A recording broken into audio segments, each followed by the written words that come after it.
नमस्कार दोस्तों, आपका स्वागत है हमारे YouTube चैनल गौरी शंकर कहानियाँ में। आज की हमारी कथा है इंदिरा एकादशी व्रत कथा। कथा को पूरा जरूर सुने और साथ ही हमारे चैनल को सब्सक्राइब कर दें। तो चलिए शुरू करते हैं आज की एकादशी व्रत कथा। धर्मराज युधिष्ठिर कहने लगे कि हे भगवान, आश्विन कृष्ण एकादशी का क्या नाम है, इसकी विधि तथा फल क्या है, सो कृपा करके कहिए। भगवान श्री कृष्ण कहने लगे कि इस एकादशी का नाम इंदिरा एकादशी है। यह एकादशी पापों को नष्ट करने वाली तथा पितरों को अधोगति से मुक्ति देने वाली होती है। हे राजन, ध्यान पूर्वक इसकी कथा सुनो। इसके सुनने मात्र से ही वाजपेयी यज्ञ का फल मिलता है। प्राचीन काल में सतयुग के समय में माहिष्मती नाम की एक नगरी में इंद्रसेन नाम का एक प्रतापी राजा धर्मपूर्वक अपनी प्रजा का पालन करते हुए शासन करता था। वह राजा पुत्र पौत्र और धन आदि से संपन्न और विष्णु का परम भक्त था।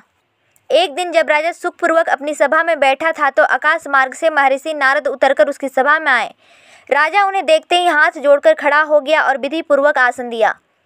सुख से बैठकर नारद मुनि ने राजा से पूछा कि हे राजन, आपके सातों अंग कुशल पूर्वक तो हैं, आपकी बुद्धि धर्म में और तुम्हारा मन विष्णु भक्ति में तो रहता है।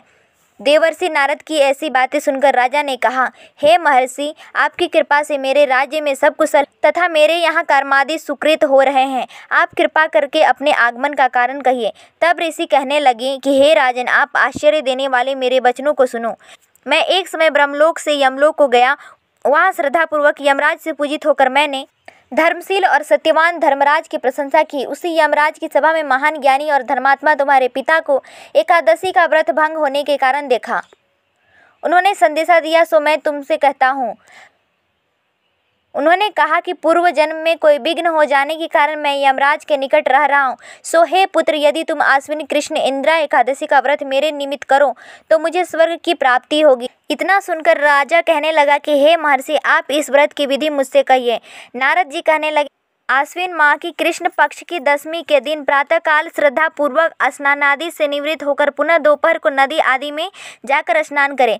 फिर श्रद्धा पूर्व पितरों का श्राद्ध करें और एक बार भोजन करें। प्रातःकाल होने पर एकादशी के दिन दातुन आदि करके स्नान करें। फिर व्रत के नियमों को भक्ति पूर्वक ग्रहण करता हुआ प्रतिज्ञा करें, मैं आज संपूर्ण भोगों को त्याग कर निराहार एकादशी का व्रत करूँगा।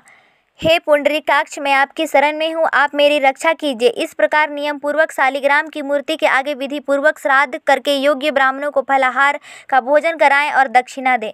पितरों के श्राद्ध से जो बच जाए उसे सूंघकर गौ को दे तथा धूप दीप गंध पुष्प नैवेद्य आदि सब सामग्री से ऋषिकेश भगवान का पूजन करें।